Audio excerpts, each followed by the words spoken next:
चलिए बच्चों, जो भी बच्चे अब हिस्ट्री के 1 चैप्टर कंप्लीट कर चुके हैं, उनका आज टेस्ट हम लेने वाले हैं और टेस्ट में बहुत ही महत्वपूर्ण महत्वपूर्ण क्वेश्चन को हम रखे हुए हैं, जिनमें आप लोग देख करके टेस्ट को अपनी मतलब योग्यता जाँच सकते हैं कि कितनी आपकी योग्यता है अभी तक 1 चैप्टर का है।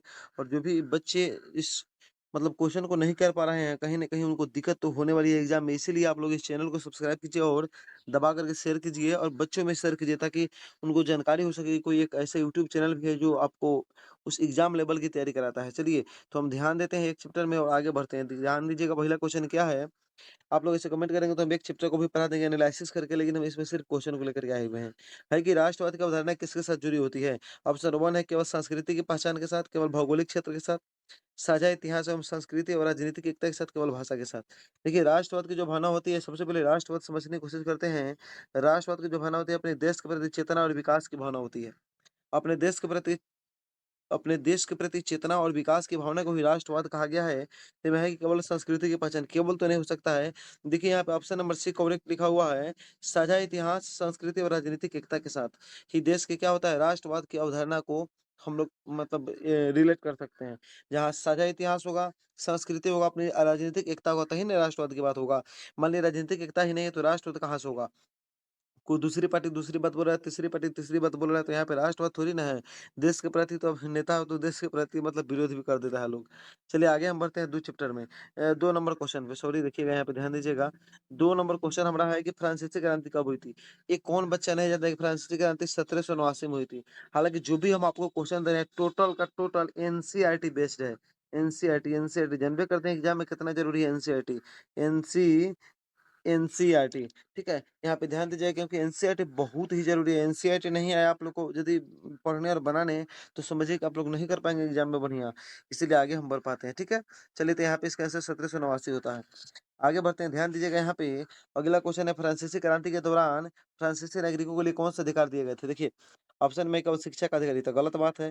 फ्रांसीसी क्रांति के दौरान फ्रांसीसी जो नागरिक था, उसे केवल शिक्षा का अधिकार नहीं था और ना ही केवल कर माफ़ी का अधिकार था। कर माफ़ी का मतलब होता है टैक्स माफ़ी, ठीक है? टैक्स को माफ़ करना, ये भी नहीं था। ना ही धर्म की स्वतंत्रता था, धर्म की भी स्वतंत्रता उस समय नहीं था।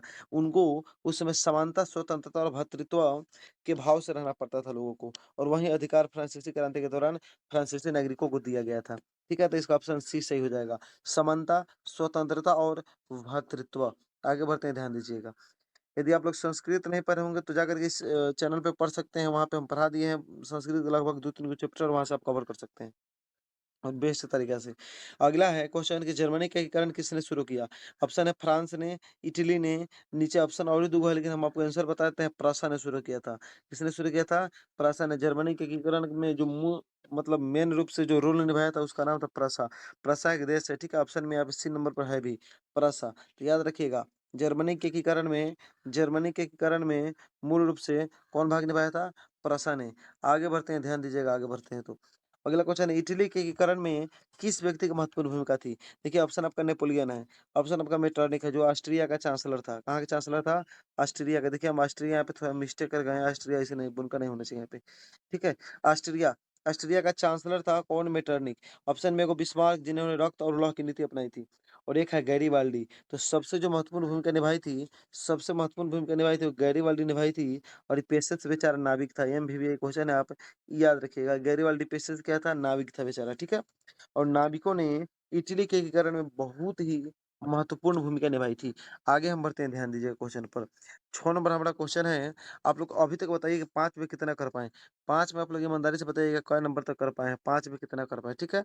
तब तक हम आगे बढ़ते हैं, आप लोग को ध्यान दीजिएगा यहाँ पे। 5 में आप लोग बताइएगा क नंबर कर पाएँ?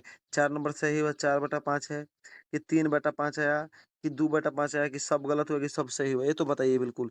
कमेंट करके बताते हैं कितना आप लोग का हो पाया। हम आगे बढ़ते हैं, कोशिश करेंगे सभी हम चैप्टर का एमसीक्यू लाने का।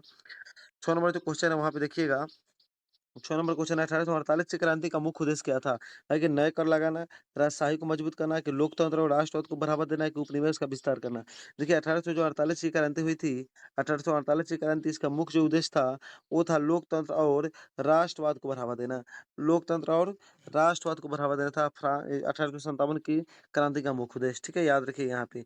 लोकतंत्र और राष्ट्रवाद को बढ़ावा देने के लिए 1857 की क्रांति हुई थी। 7 नंबर क्वेश्चन देखते हैं, 7 नंबर हम क्वेश्चन देखते हैं, तब तक आप लोग बताइए कितने नंबर स्कोर कर पाए हैं? 7 में कितने नंबर आप लोग ला पाए? ठीक है, ईमानदारी से बताइएगा क्योंकि आप लोग पेपर दे रहे हैं मानिए तो एक तरह से। अगला हम क्वेश्चन देखते हैं, राष्ट्रवाद की भावना को बढ़ावा देने में किसकी मुख्य भूमिका निभाई? राष्ट्रवाद की भावना को बढ़ावा देने में किसने मुख्य भूमिका निभाई?